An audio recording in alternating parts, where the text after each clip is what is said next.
The Shadow, mysterious character who aids the forces of law and order, is in reality Lamont Cranston, wealthy young man about town. The Shadow uses his hypnotic power to cloud men's minds so that they cannot see him. Cranston's friend and companion, the lovely Margo Lane, is the only person who knows to whom the voice of the Shadow belongs. Today's story, The Plot That Failed. As our scene opens, we see a big power shovel deep in its self-made pit. The excavation of the cellars and sub-cellars of an apartment building. Joe, look over. Joe, you look over here. Well, we'll be through digging this hole by tomorrow. Yeah, Joe. Boss tell you where we go next? No, he didn't say. Probably be laid off for a while. Hey, Tony, back that truck closer. I gotta go close. Huh. It's getting hot in here. Luke, check that water in the motor, huh? Yeah. Well, the water's okay. Hey, something's screwy. The motor's started. Hey, what's the matter? All the insulation's melting off the wires. The engine's white hot. Hey, what's the matter? The data keys are falling down. Luke, get out of there. The controls won't work. Hey, look out. I'm scrambling. You better get out yourself. Hurry up. There goes the derrick. Run! Run before the gas tank explodes! Run! Hey!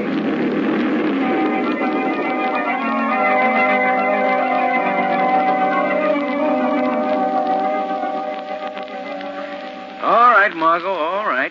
Yes, we'll buy the 400 eggs tonight. Yes, we'll hard-boil them. Yes. And then tomorrow morning we'll put on our long rabbit ears and play Easter Bunny for all the little children you've ever heard of. Well, Lamont, if you don't want to help me, you don't have to. Shrevey doesn't ever come. We'll never get the eggs done. Oh, he'll be along. He probably... Oh, here he comes now with all the speed of a slow-gated snail. Shrevey, hurry up. Get this cab going. I'm sorry, Mr. Cranston. It's the funniest thing I ever seen. Well, you don't sound sorry. Oh, Miss Lane, if you'd have seen those two guys hopping around, you'd have died laughing. You'd have died. What happened? Well, you see, I was looking in a hole, and down in the hole was this big extraditing machine, and them two fellas was working it. Well, it must have got hot or something because the machine started to melt. It Started to melt. Yeah. Oh, were they funny? Where do you want to go to? We're going to get some eggs, Shrevey. And on the way, we'll stop and see Professor Brown at City University. Oh, Lamont, that's like saying we're going to Chicago from New York by way of Florida. It'll only take a moment, And it'll Margo. only take a moment to get the eggs, and the modern market is right on the way. Excuse me for sticking my nose in where angels fear to tread, but I could get the eggs I could get while you two was talking to the professor at City University. Shrevey, you're a genius.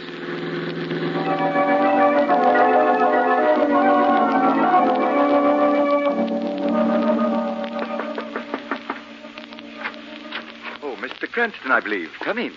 Professor Brown, and this is Miss Lane. How do you do? It's a pleasure. Won't you come in? I'm afraid you'll find my laboratory built for work and not for comfort. Oh, I think it's delightful. It's never been called that before. Oh, Dr. Forbes. Hello, Brown. Miss Lane, Mr. Cranston, I'd like to have you meet my assistant, Dr. Forbes. How do you do? Dr. Forbes. Lane, Miss Cranston. Oh, Miss Lane, won't you sit here? Yes, thank you, Dr. Ford. I appreciate your coming here, Mr. Cranston, more than I can tell you, particularly since my request will probably seem a bit strange. I want you to help me find the Shadow. The Shadow? You've heard of him, haven't you? Well, yes, of course I've heard of him, but how did you happen to ask me to help you find him? I asked Commissioner Weston. He hit on the splendid thought that you might be interested due to your work as an amateur criminologist. Oh, I see. We must find the Shadow.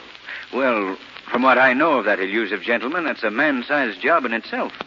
You must tell me more of your plan, Professor Brown. Well, that is certainly a reasonable request, but we'd appreciate it if you trust us for the moment and believe us when we tell you that it's of great national importance. All right, Professor Brown. I'll try to find the Shadow for you.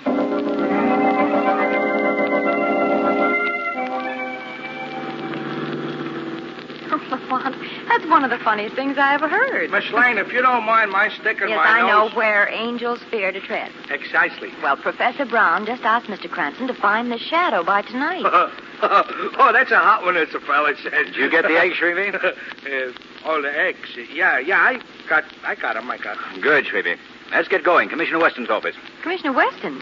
Well, when are we going to hard-boil the Easter eggs? We can do that after we've seen the commissioner. There's something funny about this, Margo. Yes, very funny. No, but seriously. Either the commissioner is playing a joke on me and the professor, or the professor has never talked to Commissioner Weston. In either case, I want to find out.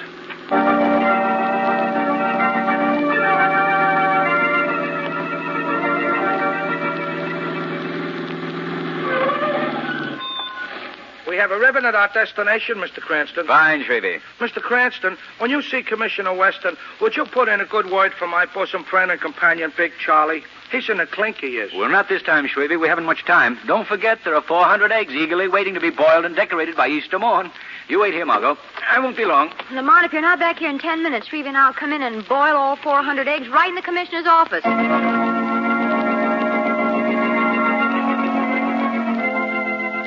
Commissioner Weston, you know I hate to interrupt you when you're so busy, but this time I just came to thank you. Thank me, Cranston, for what? For commending my abilities as an amateur criminologist to Professor Brown of City University. Now, listen, Cranston. I will admit that you've given me a few tips at times that have been a great help.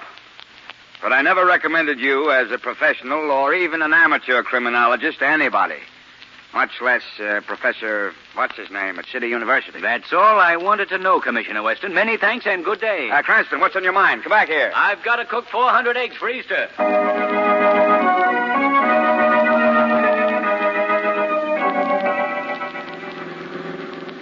Didn't you get no chance at all to mention Big Charlie, Mr. Cranston? The commission was too busy, Shrevey. Maybe we'll have better luck next time. I'm afraid there won't be no next time, I'm afraid. Because I think Big Charlie's little woman is going to suck him on the head with something when he gets out. She's mad enough now to end up a widow. Well, that's pretty mad. Lamont, do you think that Commissioner Weston was fooling you about not recommending you to Professor Brown? I don't know, Margo. You don't suspect Professor Brown and Dr. Forbes of anything wrong, do you? Well, they're hardly the criminal type. But I still wonder why they want the shadow to help them. We're at the university we're at. Very good, Shrevey. Drive Miss Lane home. I'm going in to tell them that I didn't find the shadow. Margo, it's a shame we don't know where the shadow is, as I know that he would like to investigate this right now. Oh, very well, Lamont. Be careful. Yeah, don't take no wooden nickels. All right, Shrevey. And don't you take any rough roads on the way home. Remember those eggs. I won't.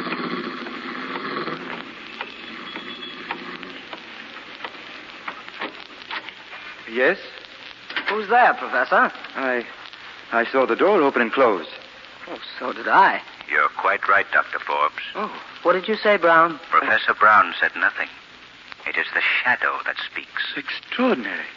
I wouldn't have believed that complete invisibility was possible unless I'd witnessed the phenomenon. Yes. Your ability, Shadow, can be most useful to us if you'll assist us in our work. I should like to know a little about this work before I give you my answer.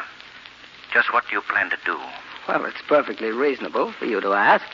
Brown and I have perfected a device or system for communication or signaling. It can be used either for carrier beams that will give direction to airplanes or ships at sea, or for carrying direct messages. That's very interesting. But why do you need me? You are most important. Recently, we have discovered that some forces not interested in the welfare of this country have learned of our invention. Unfortunately, it must be tested more thoroughly than it has been in the confines of our laboratory before we can offer it to the government. Just what do you expect the shadow to do? Well, we hope that the shadow will cooperate. Without being seen, he can place 6 of the machines at various strategic points around the city. We'll make it well worth your while, Shadow. This device will make us more powerful. Enough, Brown, please. Yes. Well, Shadow, are you interested in joining us in this very worthy experiment? Very much interested indeed, Dr. Forbes. Oh, good. Well, then I'll explain further. Now, at the 6 strategic points in this city, we've rented rooms and lofts. The machines are all boxed in plain packing cases, and they're to be left in their wrappings. There are only 3 things that you must do. First, place the packing case near the window. Second, be sure the side with the circle faces the window. And third, uncoil the wire at the back of the case and plug it into a wall socket. Is that all clear? Perfectly. Where are the cases? Well, 4 of them are here just outside the entrance hall, and 2 others are now at the buildings on either side of the new excavation on Main Street. Their exact location and that of the 6 strategic points are on a list that you'll take with you. Give him the list, Brown. Yes, sir. Well, good luck, Shadow. Later, you'll see for yourself what this machine can really do. Thank you, Dr. Forbes. It'll be very interesting to see what this experiment proves. I'm quite anxious to know just how it will make us so powerful. Shadow. Oh, he's gone. He fell for it. Hook, line, and sinker.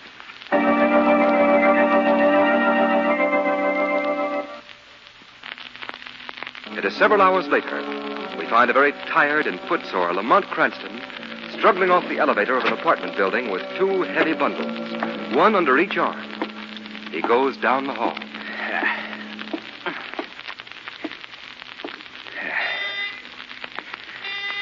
Phew. Oh, come in, Lamont. Margo. Where have you been? What have you been doing? What are those things? Oh, one at a time, Margo. Let me put these things down. There. Now to answer your questions. I've been all over the city carrying packing cases up and downstairs. Oh, you poor dear. Yes. Next time two scientific gentlemen have some freight to be hauled, they can call on the express company. Yeah, but what have you been doing? Oh, I've nearly been going crazy. Did you ever try to boil 400 eggs in a wash boiler all at once? I don't think it can be done. There's one thing I wish you could do. What? Make me some coffee. Oh, sure. I've got work to do, and I'm afraid I'll go to sleep. All right, I'll make some right away. Margo, where's that big city map of yours? Oh, in the top drawer of my desk. Oh, thanks. Yeah, I got it. Let me see. Right there. Right there. Oh, I'm a stupid fool. What'd you say, Lamont? Oh, I've been an idiot, Margo, a blind idiot. What is it? Look at this map. Mm-hmm. See these 6 places that I've marked? Yes. That's where I put the machines tonight. Do you notice anything unusual about their location? Well, they're in 3 different parts of town. Yes. But if you look more closely, you'll notice that they're grouped in pairs. One machine of each pair is placed on either side of an important key point. Police headquarters, telephone building, a powerhouse. Well, Lamont, you haven't told me yet what these machines are, what they do. For a very good reason. I don't know. Well, what are those 2 packages you brought in Well, with? they're a pair of the machines. I thought you distributed them all. I'm afraid that our friends at the City University are going to be a little upset when they find bricks and scrap iron in one pair of the cases. Well, what are you going to do with the machines that you have here? Well, first, we'll set them opposite each other, each side of the room. Lamont Cranston, don't you plug those machines in until you find out what they do. I brought them here so I could examine them more closely. Margo, will you take the paper off that one while I take it off this one? Yes, all right. Look, Lamont. Huh? It's something like a cross between an X-ray and a television outfit. It looks innocent enough. Lamont, you may be doing those 2 men a great injustice. You may be right, Margo.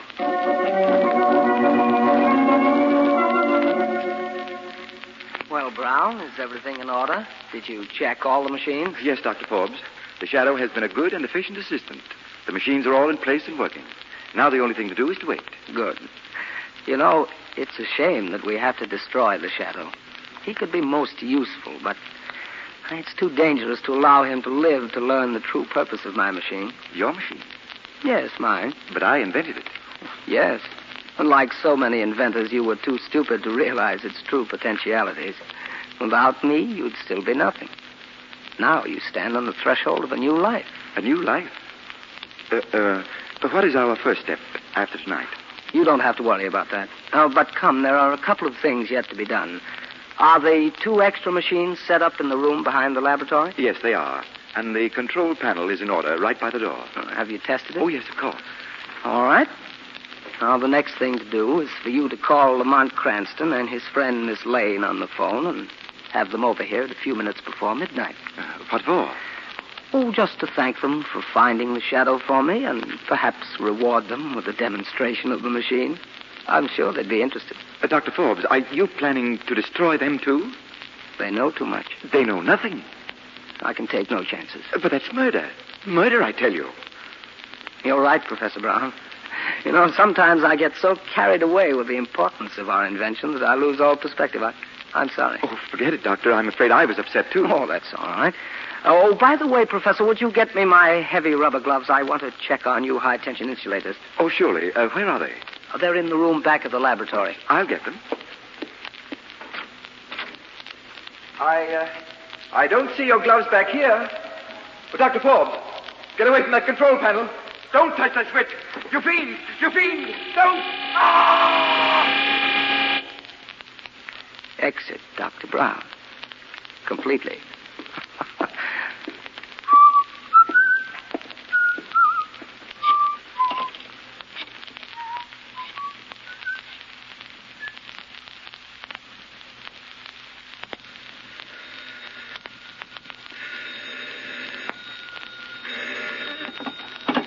Hello? Yes? This is Margo Lane. Who is this? Who? Oh, Dr. Forbes. Yes, Doctor. How are you? Mr. Cranston is there, and he's had an accident. Yes, certainly, Doctor. I'll hurry right over. Oh, Lamont, this is getting less and less funny. What was that all about, Margo? Dr. Forbes informs me that you are at Professor Brown's laboratory and have met with an accident. What? What shall I do? Let me use your phone. Who are you calling? I'm calling my apartment house. Hello? This is Mr. Cranston. Have any phone calls come in for me in the last few minutes? Oh, well, thank you. Yeah, just as I suspected. Dr. Forbes just called me. Hello? Dr. Forbes? This is Lamont Cranston. I was in the shower and thought I heard the phone ring. The man at the desk told me you'd called. What's that? Margo Lane? Is it serious? I'll be there as soon as I can. Well, Margo, we're in for something, and I don't know what it is. But whatever danger is ahead of us, at least we have the advantage of going into it with our eyes open.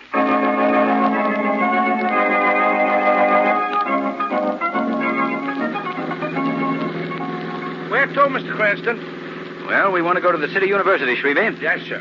Margo, I can't make head or tails out of it. Don't know what that means. Shrevey, for heaven's sake, don't make all that noise, please. Look, golly, Mr. Cranston, I was only trying to cheer things up. I was only. Well, don't. You should ought to spend more time getting a laugh out of life. Well, like I did today, when you said you was trying to find the shadow. Or when them two guys jumped off the extraditing machine when it melted. What do you mean, melted? Just like I say, if something melts, it melts. Where was the excavation, Shrevey? Over on Main Street. Margo, I've got it. What? That's the answer. Shrevey, thank you. Thank you 1,000 times. Oh, that's okay. What are you thanking me for? You gave me the right track on a great invention. Oh, yeah, them steam shovels are certainly great things. Stop the car, Shrevey. I'm getting out here. Well, Lamont, I thought we were going to call on Professor Brown and Dr. Forbes. Listen, Margo, this is much more serious than I thought. You must go to Professor Brown's lab alone. Your job is to keep them there. All right, Lamont. What are you going to do? I must go and disconnect those machines before the entire city is demolished.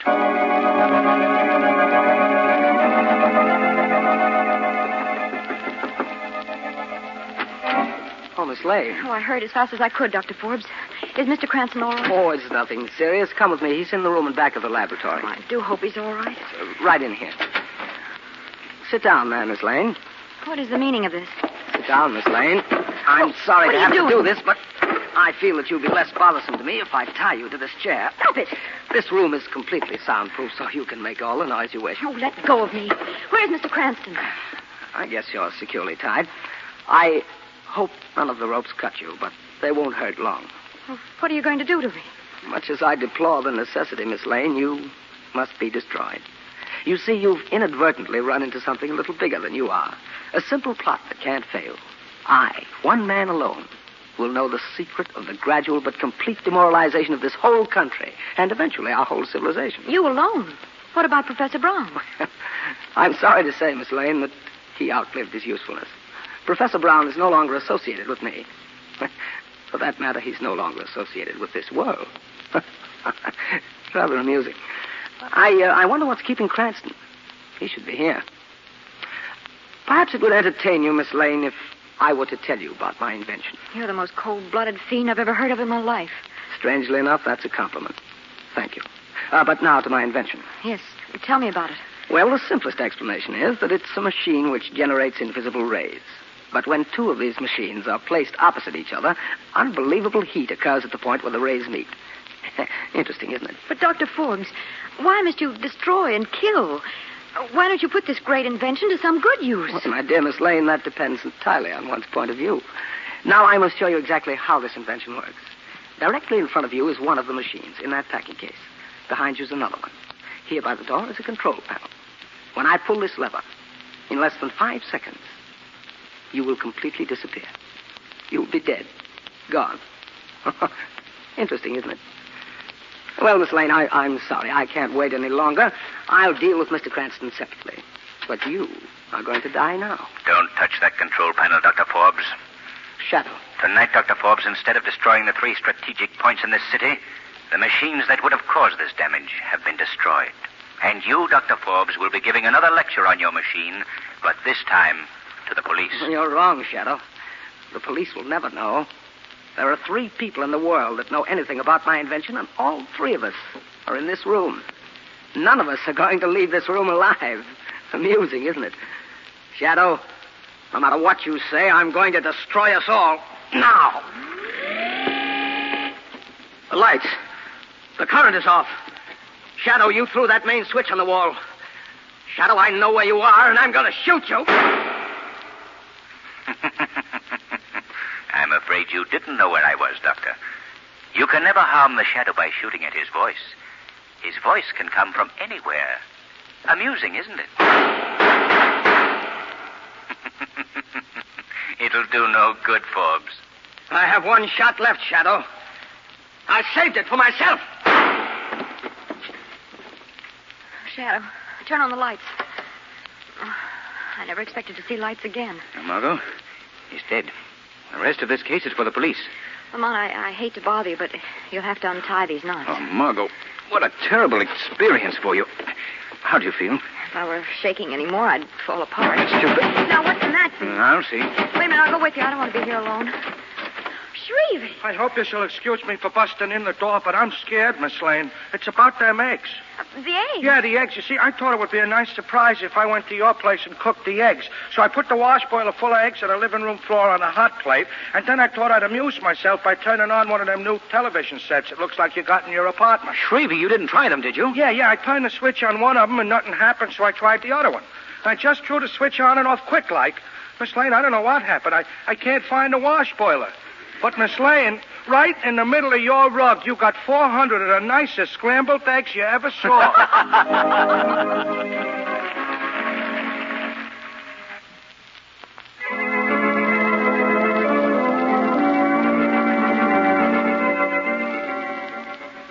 Today's program is based on a story copyrighted by the Shadow magazine. The characters, names, places, and plot are fictitious. Any similarity to persons living or dead is purely coincidental. The Shadow magazine is on sale at your local newsstand.